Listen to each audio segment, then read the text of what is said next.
Hey everybody, it's Craig with Smartphone Emmy, and today we're going to have a face-off between two 4G handsets, both of them offering full slide-out QWERTY keypads. It's T-Mobile's HTC G2 and Sprint's Samsung Epic 4G. The G2 is currently listed at $199.99 at T-Mobile on a new 2-year contract. The Epic 4G, $249.99 on a new 2-year contract with Sprint. We're going to take a look at the specs, a couple YouTube videos, run our navigation test, take a look at the different text input methods along with a much closer look at the keypads, run a benchmark test, take a closer look at the user interface on both of the handsets, check out the gallery along with some still photos and video shot by both of the cameras, and then do our web browser test. All right, let's kick this off. HTC G2. It's a quad band GSM phone, dual band 3G with HSPA plus 4G. Handset weighs in at 184 grams, so it's definitely on the heavy side. Has a nice brushed aluminum rim around the entire display. Texture coating here just below the trackpad. On the back you've got a nice brushed aluminum battery cover with HTC and G2 engraved into the cover itself. Nice metal accent here around the camera and flash. The balance of the back and side are also texture coated. And then underneath we've got your full slide out QWERTY. We'll take a much closer look at that as we go. On the Epic 4G, dual band CDMA, excuse me, EVDO Rev A 3G and WiMAX 4G. As far as weight, weighs in at 155 grams. Build quality, nice metal rim around the entire display.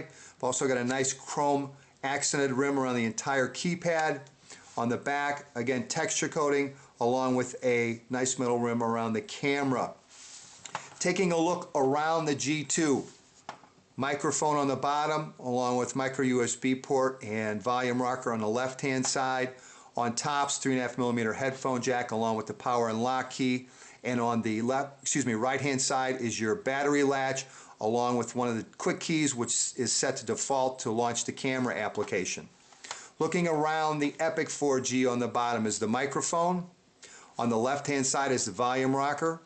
On top is the 3.5mm headphone jack along with the micro USB port.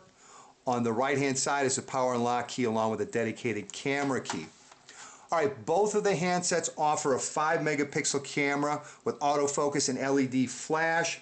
The Epic 4G also offers touch focus, face and smile detection. Both of the phones shoot video at 720p.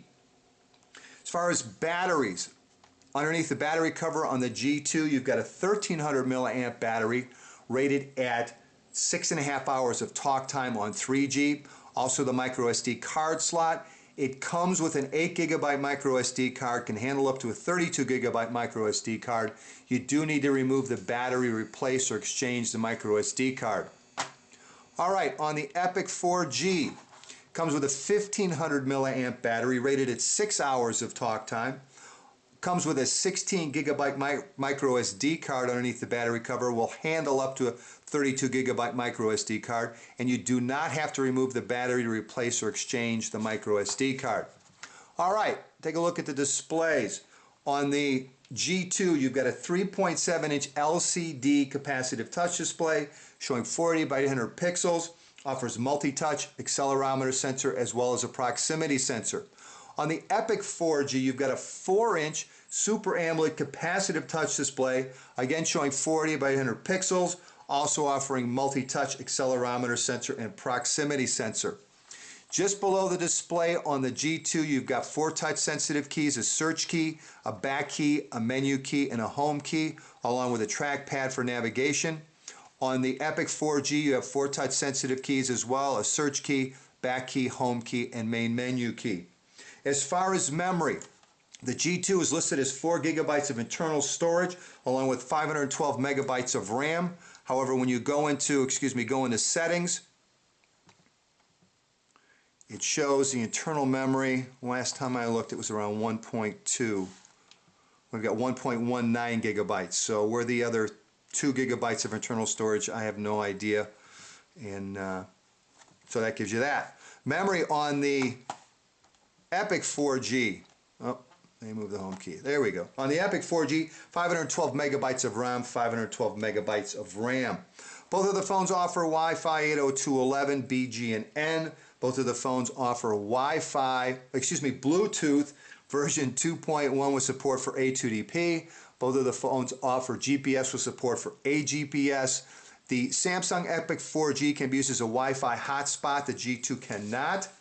The G2 runs on the 800 MHz Snapdragon MSM 7230 processor. The Samsung Epic 4G has Samsung's 1 GHz Hummingbird processor. Operating system on the G2 is Android 2.2 Froyo. On the Epic 4G, it's Android 2.1 Eclair with Samsung's TouchWiz 2.5 UI overlay.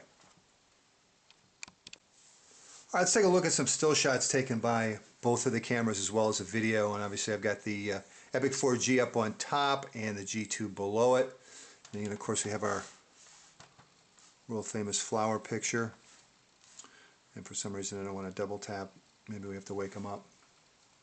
And I'll have the pictures posted over on at the website along with the written review at smartphoneenvy.com. So take a look at that and definitely take a look at the photos, because in looking at them right now, the Epic 4G color looks richer and deeper, and actually in reality, when you see them posted on the web, you'll find the G2 is actually deeper and richer.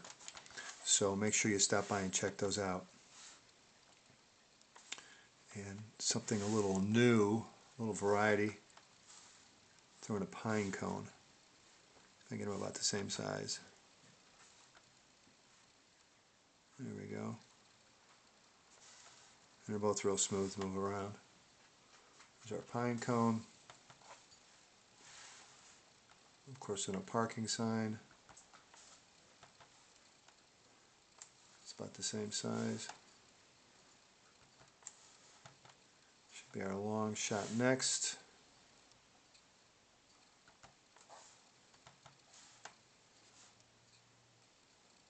There you go. Again, make sure you check out the written review. It's where I pick my winner of the two handsets.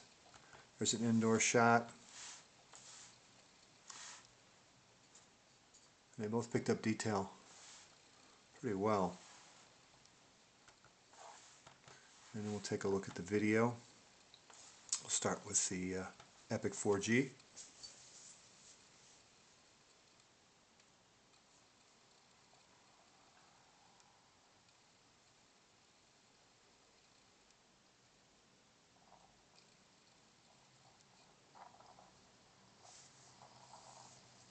As you can hear, it's very windy out here. Got a Santa Ana just came in. It was 50 on Monday, and I think it's going to be in the upper 90s on Sunday. All right, enough of me yakking. I missed it. Okay, and here's the G2.